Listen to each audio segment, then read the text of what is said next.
목사이기 전에 신자로서 신앙생활을 하면서 가장 감격스럽고 행복한 그런 은혜 경험하는 때가 언제냐면요, 기도할 때입니다. 간절한 기도 제목이 있어서 하나님께 기도드렸는데 하나님께서 응답해 주시면 그때가 가장 감격스럽고 또 행복하고, 하나님이 나를 주목하시고 함께 하시는구나, 이런 은혜를 경험할 수 있습니다. 말씀을 준비하면서도 잠시 눈을 감고 그간 하나님께서 응답해 주신 기도의 일들 생각해 보니까 오랜 시간이 지난 것도 있는데 여전히 마음속에 감동이 남아있구나, 그런 생각을 해 보았습니다. 역으로 신자로서 신앙생활 하면서 가장 괴로운 순간이 어느 때냐면요, 역시 기도할 때입니다. 하나님께 정말 간절한 기도의 제목이 있어서 눈물로, 부르짖음으로 계속해서 기도하는데 하나님께서 제 기도를 들어주시지 않으면 혹시 하나님께서 나를 버리신 것은 아닌가, 이런 생각이 들어서 한없이 힘들고 고통스러울 때가 있습니다. 여러분도 다 아시는 것처럼 제 여동생을 위한 기도나 또 아버님의 건강을 위한 기도나 하나님께서 들어주시지 않은 것 같아서 지금도 생각하면 때때로 남들에게 말은 못하지만 참 괴로운 순간들이 종종 있습니다. 여러분들도 동일한 경험 하시지요? 기도는 우리 성도들에게 정말 하나님의 은혜를 경험하는 가장 행복한, 주님이 주신 통로인 동시에 때로는 참으로 괴롭고 힘겨운 그런 일이 됩니다. 그런데 복음서를 읽어보면 우리만이 아니라 우리 예수님도 그러셨던 것 같습니다. 복음서를 읽어보면 예수님은 항상 기도하시는 분으로 등장합니다. 한편으로는 그 기도를 통해서 예수님은 아버지 하나님과 가장 친밀한 교제를 나누시니 행복한 일이었습니다. 그런데 다른 한편으로 보면, 예를 들면 겟세마네 동산의 기도처럼 예수님께 기도는 참으로 힘들고 고통스러운 일이기도 했습니다. 그럼에도 우리가 예수님의 이 기도하시는 모습을 통해서 기억해야 할 것은, 예수님은 행복한 순간에도, 그리고 고통스럽고 괴로운 순간에도 계속 쉬지 않고 기도하셨다는 그 사실입니다. 그래서 오늘 누가복음의 말씀을 나누면서요, 어떤 마음을 품고 이 자리를 떠나 여러분 삶의 자리로 나가면 좋겠냐면요, 예수님도 기도하셨는데 나 같은 연약한 인생이 기도하지 않고 어떻게 살 수 있나, 이런 마음을 가지고 이 자리를 떠나시면 좋겠습니다. 누가복음은요, 사복음서 가운데 기도에 대하여 제일 강조하는 그런 말씀입니다. 특별히 예수님께서 순간순간 기도하셨다는, 친히 모범적으로 기도하시는 그 장면을 계속해서 기록하고 있고, 또 예수님께서 자신처럼 제자들이나 저와 여러분의 기도하라는 교훈을 주시기 위해서 누가복음에만 쓰여 있는 아주 특별한 자료들, 예를 들면 누가복음 18장에 나오는 바리새인과 세리의 기도와 같은 그런 말씀을 담고 있습니다. 이렇게 기도에 관한 특별한 교훈, 또 많은 내용을 담고 있기 때문에 오늘 짧은 30분의 설교 시간 통해서는 다 나눌 수 없고요. 예수님의 기도하시는 일도, 친히 모범적으로 기도하시는 일도 제가 정리해 보니까 10번 이상입니다. 이렇게 다. 이거 나누고 오늘 1시간 이상 할까요? 네, 아멘 하시는 분들이 있어서 얼마나 감사한지 위로가 됩니다. 그래서 다 예수님 어떻게 기도하셨는지 다 나눌 수는 없고, 한 3가지 교훈을 함께 나누고, 이제 올해 고난주간 지날 때의 경건의 밤 할 때 누가복음의 말씀을 갖고 예수님 어떻게 기도하셨는지 더 자세히 나누고 예수님 주신 기도에 관한 교훈들을 나누면서 함께 훈련받는 그런 기회를 가지고자 합니다. 세 가지 함께 나눈다고 그랬죠. 첫 번째로 예수님은 바쁘신 가운데도 의도적으로 한적한 곳을 찾아가셔서 기도하셨습니다. 오늘 읽어드린 16절의 말씀을 바로 앞절 15절과 함께 다시 한번 봉독해 드리겠습니다. 예수의 소문이 더욱 퍼짐에 수많은 머리가 말씀도 듣고 자기 병도 고침을 받고자 하여 모여오되 예수는 물러가사 한적한 곳에서 기도하시니라 그렇게 말씀합니다.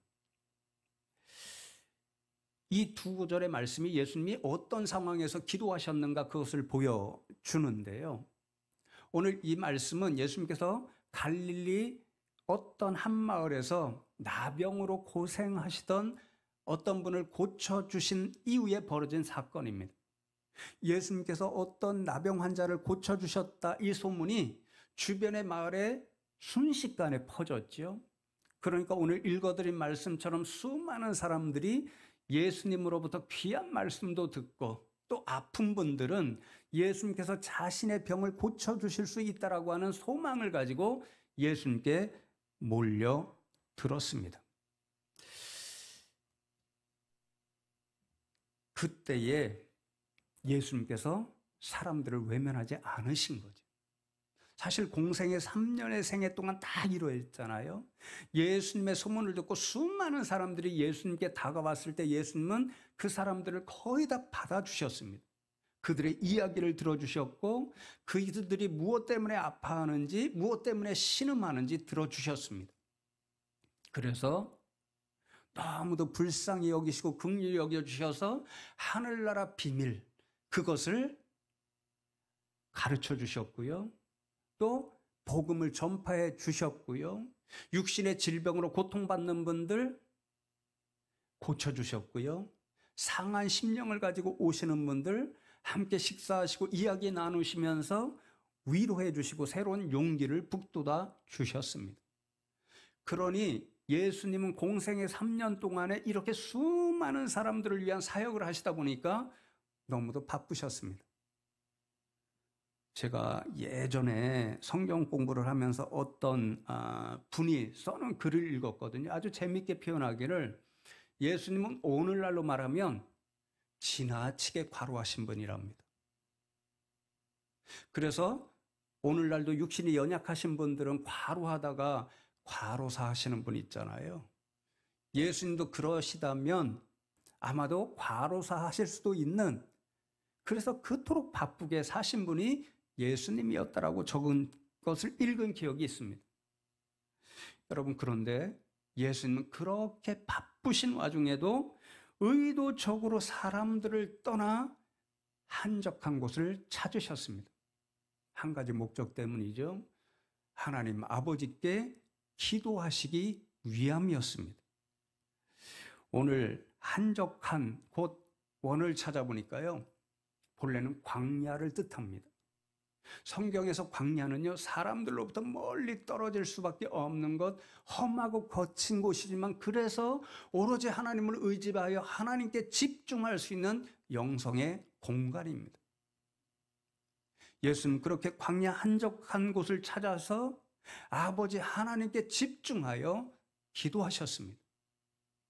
이번 한 번뿐만이 아니죠. 우리가 잘 아는 것처럼 예수님은 습관적으로 기도하시러 한적한 곳을 찾으셨습니다.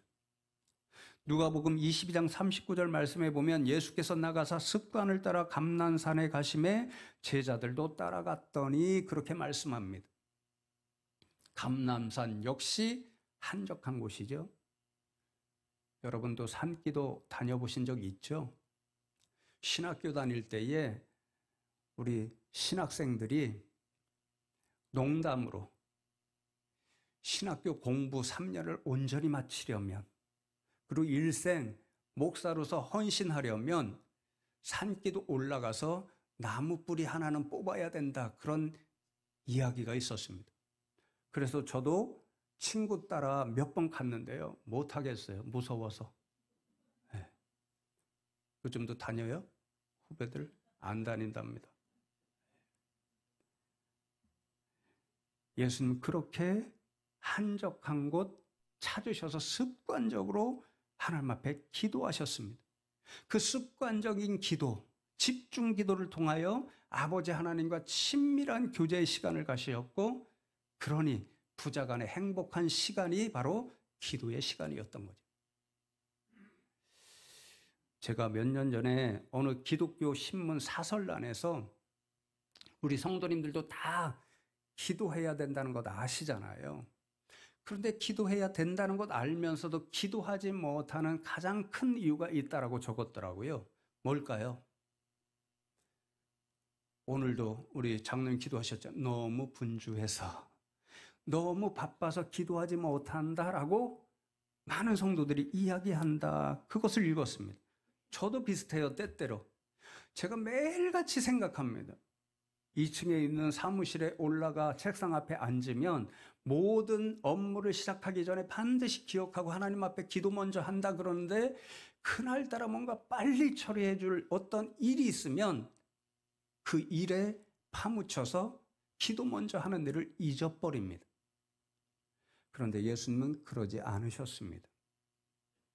빌 하이벨스 목사님이 너무 바빠서 기도합니다, 이런 책을 쓰셨잖아요. 우리 예수님이 바로 그런 분이셨습니다. 예수님은 바빠서 기도하지 못하신 분이 아니라 너무 바빴기 때문에 한적한 곳을 찾아 습관적으로 기도하신 분이셨습니다. 사랑하는 성도 여러분, 저와 여러분도 올 한 해 동안 너무 바빠서 기도하지 못하는 그런 분들이 아니라 너무 바쁘기 때문에 예수님처럼 기도하실 수 있는 분들 되면 좋겠습니다. 예수님처럼 한적한 곳을 찾을 시간이 없다면 어떤 장소 어디인지 간에 하루에 단 10분만이라도 하나님께 집중할 수 있는 기도 시간을 떼어서 기도할 수 있는 분들 다 되면 좋겠습니다. 그 기도가 쌓이면 쌓일수록 여러분의 영이 강건해지고 더 튼튼해질 줄로 믿습니다. 두 번째로 예수님은 기도하시는 일로 공생의 3년의 사역을 시작하셨고, 그리고 신기하게도 기도하시는 일로 공생의 3년 사역을 마무리하셨습니다. 여러분, 예수님께서 무슨 일로 공생의 사역을 시작하셨나요? 세례자 요한으로부터 세례를 받으시는 일로부터 공생의 사역을 시작하시고, 회개하라 천국이 가까이 왔느니라, 그렇게 복음을 선포하기 시작하셨습니다. 예수님께서 세례를 받으실 때 가장 먼저 하신 일이 무엇이냐면요, 아버지 하나님께 기도하신 일이었습니다. 누가복음 3장 21절과 22절에 백성이 다 세례를 받을새 예수도 세례를 받으시고 기도하실 때에 하늘이 열리며 성령이 비둘기 같은 형체로 그의 위에 강림하시더니 하늘로부터 소리가 나기를 너는 내 사랑하는 아들이라 내가 너를 기뻐하노라 하시니라, 그렇게 말씀합니다. 세례를 받으시고 물에서 나오실 때 예수님께서 아버지 하나님 앞에 기도하셨고, 아버지 하나님은 그 기도를 응답해 주셔서 성령 하나님을 예수님께 보내주셨고, 그리고 친히 말씀해 주시기를 너는 내 사랑하는 아들이라 내가 너를 기뻐하노라, 그렇게 말씀해 주셨습니다. 기도와 더불어 예수님은 공생의 사역을 출발하신 거죠. 예수님이 공생의 사역을 어떤 일로 마무리하셨죠? 다 아시죠? 십자가에서 저와 여러분을 위해 피를 흘리시고 돌아가시는 일로 마무리하셨습니다. 그때 예수님께서 하신 일이 무엇이냐면요, 아버지 하나님 앞에 기도하시는 일이었습니다. 누가복음 23장 46절 우리가 잘 아는 말씀에 예수께서 큰 소리로 불러 이르시되 아버지 내 영혼을 아버지 손에 부탁하나이다 하고 이 말씀을 하신 후 숨지니라.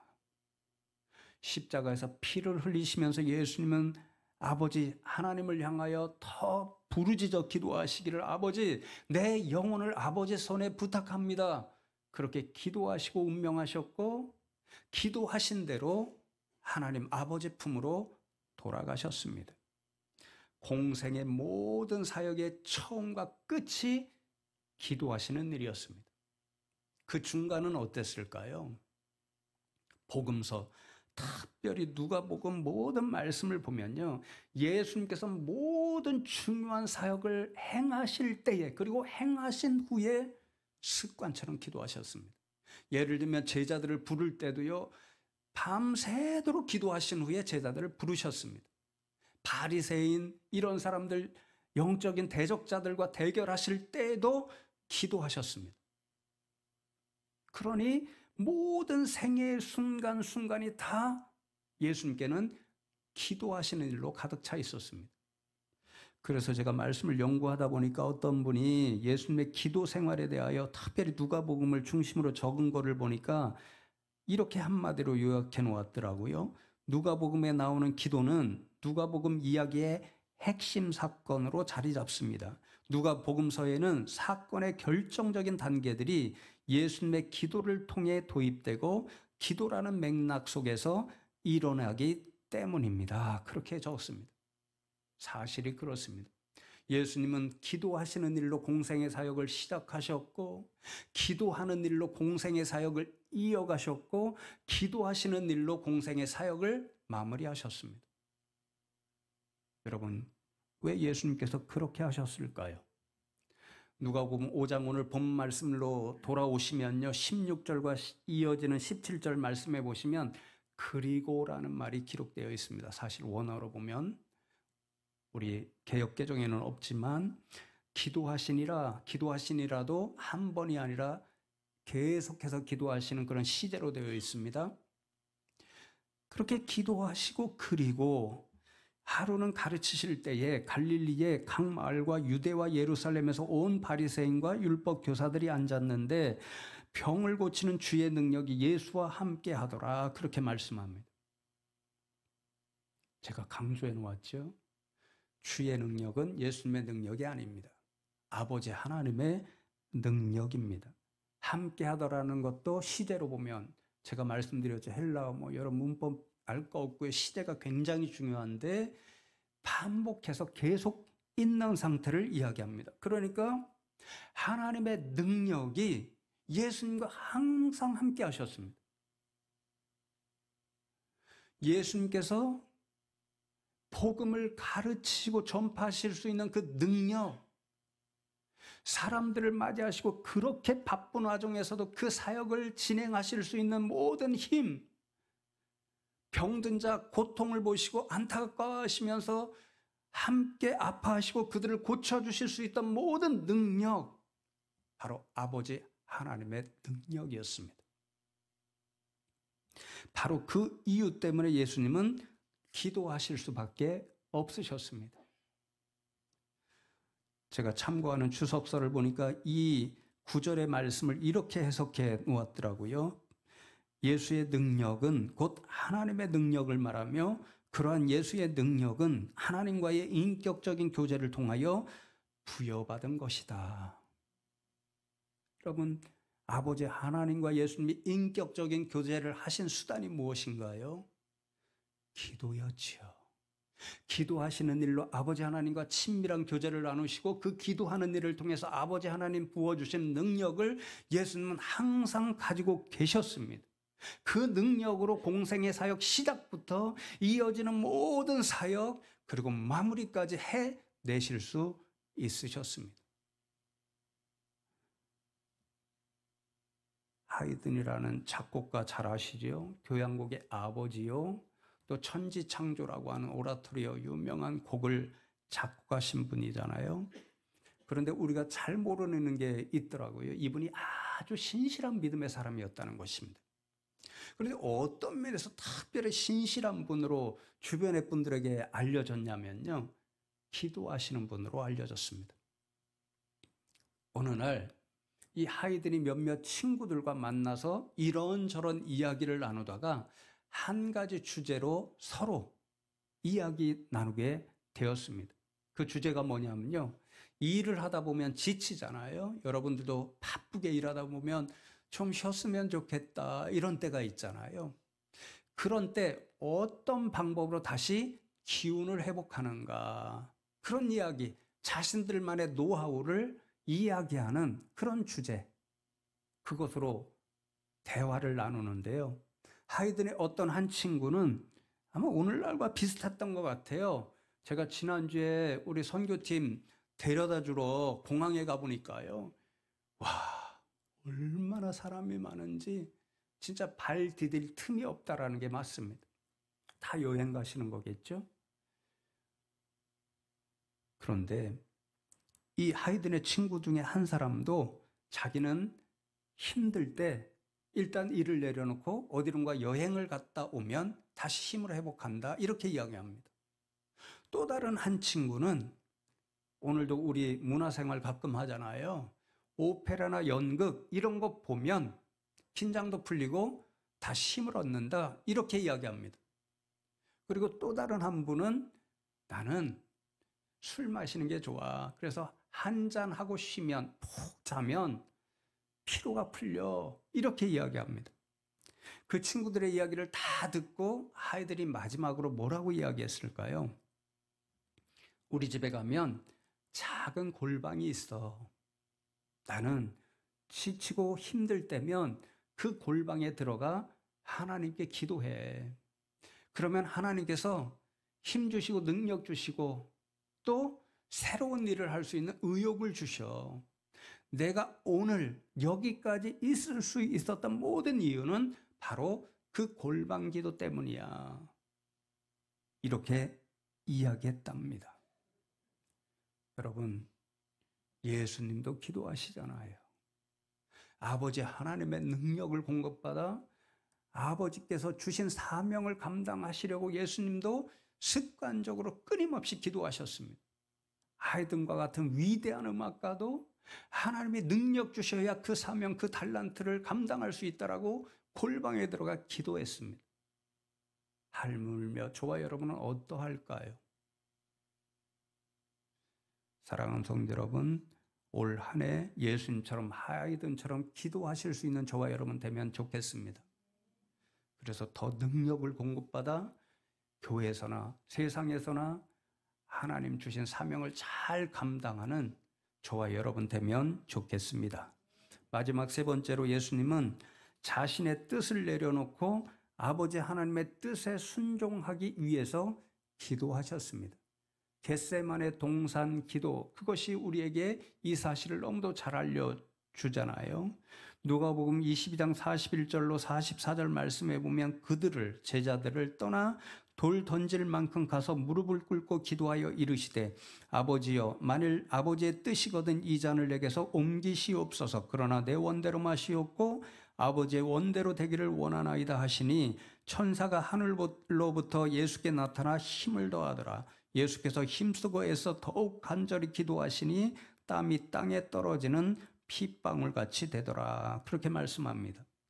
예수님은 자신이 마셔야 할 십자가의 잔이 너무도 고통스러운 일이라는 것을 아셨고 그래서 피하기를 원하셨습니다. 그러나 다른 한편으로는 자신이 그 십자가의 잔을 마시는 것이 하나님 아버지의 뜻임도 잘 아셨습니다. 그러니까 예수님 한 분 안에서 십자가의 잔을 피하고자 하는 예수님의 뜻과 그 잔을 마셔야 한다는 하나님 아버지의 뜻이 충돌하고 있습니다. 갈등합니다. 예수님께서 그 충돌하시고 갈등하는 그 일을 해결하시기 위해 찾은 방법이 기도하시는 일이었습니다. 겟세마네 동산에 올라가서 오늘 보면 땀방울이 핏방울로 변하듯이 간절하고도 치열하게 기도하셨습니다.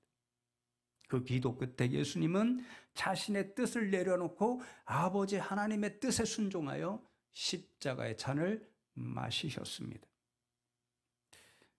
여러분, 우리의 소원, 간구를 하나님 앞에 올려드리는 것도 기도입니다. 예수님도 그렇게 기도하라고 말씀하십니다. 근데 문제는 뭐냐면요, 우리의 기도가 항상 주옵소서라는 데 있습니다. 옛날에 미국 사람이 한국 교회 왔다가요, 신기한 언어 하나를 기억하고 갔다라는 거 아니에요? 그 언어가 뭐겠어요? 주시옵소서, 이거예요. 예수님은 우리에게 어떻게 교훈하시냐면요, 그 기도하고 정말 우리의 기도는 더 성숙해져야 한다는 것을 친히 가르쳐 주십니다.